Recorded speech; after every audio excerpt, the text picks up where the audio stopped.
আসসালামু আলাইকুম। আশা করি সবাই ভালো আছেন। অনেক দিন পর ফিরে আসলাম আপনাদের পছন্দের নতুন একটি রেসিপি নিয়ে, ঝাল টক মিষ্টি চাটনি। আমরা মূলত খেয়ে থাকি এই চাটনি রেস্টুরেন্টে। কিভাবে এই চাটনি তৈরি করে বাসায় এর স্বাদ নিব তা আজ আমি আপনাদের সাথে শেয়ার করব।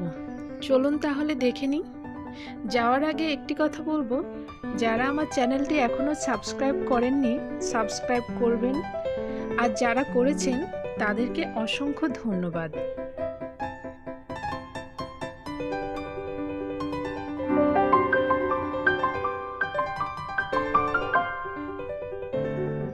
আমি এখানে 300 গ্রাম আলু বোখারা, 300 গ্রাম কিশমিশ এবং 250 গ্রাম তেঁতুল পানিতে ভিজিয়ে রেখেছিলাম 10 মিনিট আগে থেকে।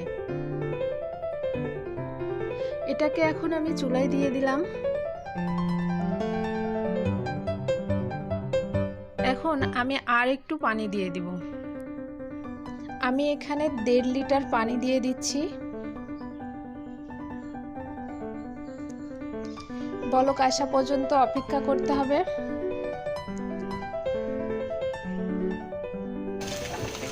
প্রথমে মনে করেছিলাম যে ভিডিওটা শেয়ার করব না, তারপরে মনে হলো কেন এত মজাদার একটি চাটনি আপনাদের সাথে শেয়ার করব না, এই ভেবে ঝটপট ভিডিওটা করে ফেললাম।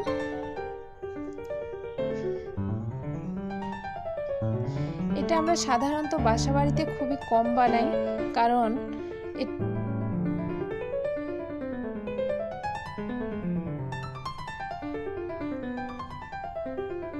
এটা ভালোভাবে সিদ্ধ হতে হবে।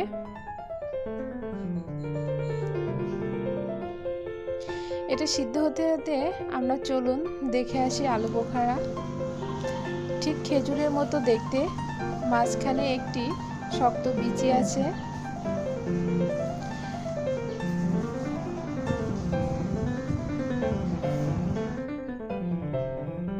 আমরা এটা পোলাওতে ইউজ করি।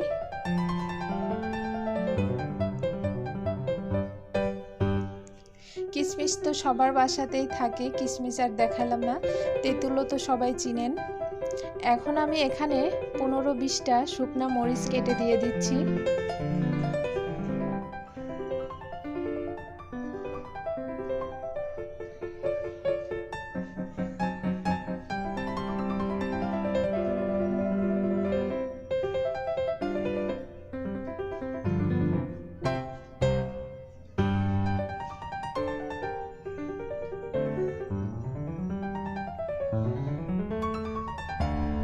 এখন আমি আস্ত 2টা রসুন দিয়ে দিচ্ছি।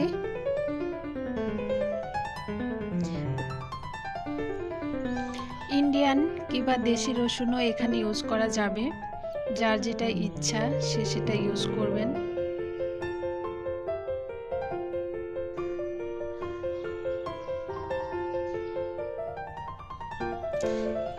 এখন একে একে মশলাগুলো দিয়ে দিব। আমি আগে থেকে তেলে মশলাগুলো গুঁড়ো করে নিয়েছিলাম। প্রথমে দিয়ে দিলাম জিরার গুঁড়া,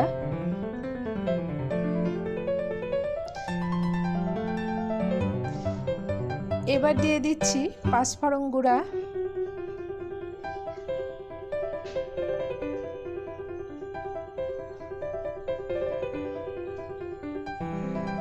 এবার দিলাম গরম মশলা আর ধনিয়া গুঁড়া।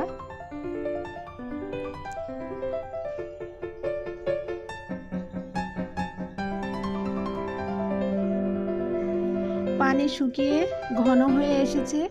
এখন অনবরতে নাড়তে হবে যেন নিচে না লেগে যায়।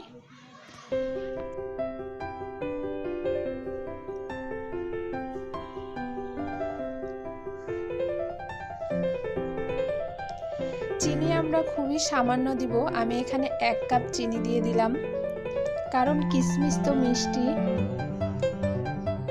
আলু বোখারা কম টক, এর জন্য আচারটি হবে ঝাল টক মিষ্টি। এখন আমি আরও 3-4 চামচ শুকনা মরিচের গুঁড়া দিয়ে দিলাম।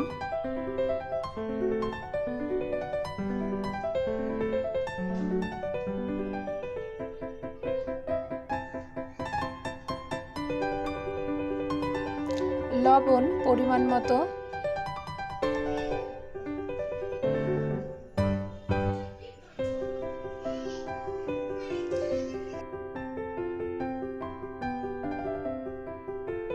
বাগার দেওয়ার জন্য তেল গরম করে নিব। তেল দিয়ে দিচ্ছি এখানে আধা কেজির একটু কম। তেলটা খুব ভালো করে গরম করে নিতে হবে।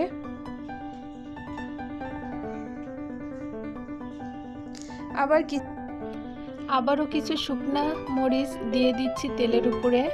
এখানে আমি 8 থেকে 10টা শুকনো মরিচ ইউজ করলাম।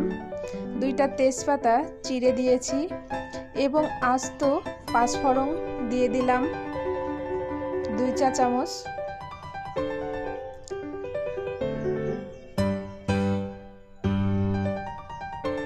খুব ভালো করে তেলটা গরম করে নিতে হবে। উপরে যতক্ষণ এমন সরিষা ফুলের মতো ফেনা হয়ে থাকবে ততক্ষণ জাল করতে হবে। যখন থাকবে না তখন বুঝবেন তেলটা খুবই ভালোভাবে গরম হয়ে এসেছে। ফেনাগুলো কমে এসেছে।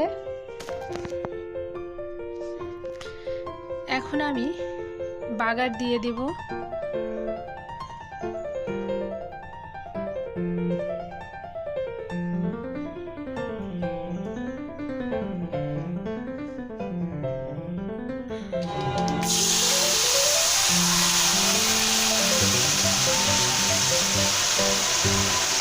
তেলটা একটু বেশি ইউজ করতে হবে, তাহলে আচারের স্কিনটা ভালো থাকবে দীর্ঘদিন ধরে।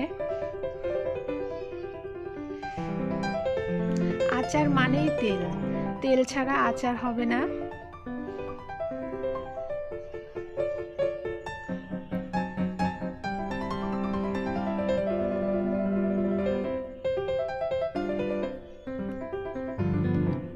এই আচারটা 2 দিন জাল করতে হবে। আমি আজকে জাল করে রেখে দিব, আবার কালকে একটু জাল করে নিব। তাহলে এটা বছর ধরে সংরক্ষণ করতে পারবেন আপনারা।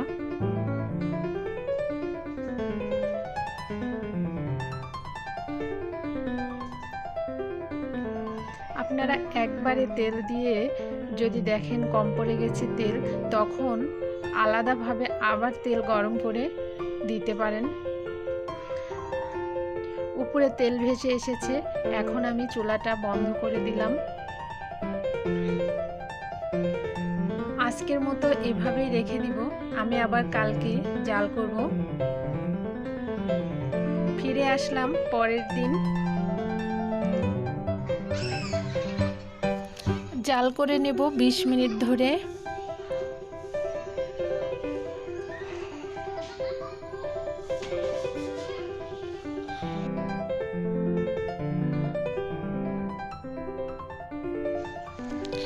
চুলার আঁচটা অবশ্যই কম রাখতে হবে, না হলে আচার পুড়ে যাবে।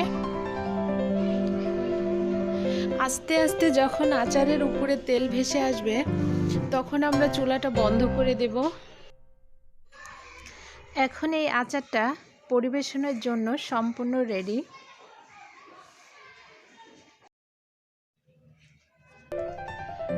খুব সহজেই তৈরি করে ফেললাম ঝালটক মিষ্টি আচার।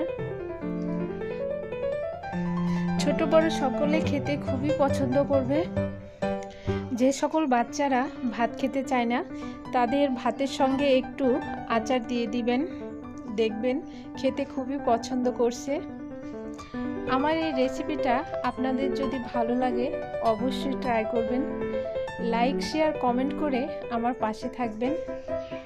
যারা এখনও আমার চ্যানেলটি সাবস্ক্রাইব করেননি তারা অবশ্যই সাবস্ক্রাইব করতে ভুলবেন না কিন্তু। আর যারা করেছেন তাদেরকে অনেক ধন্যবাদ।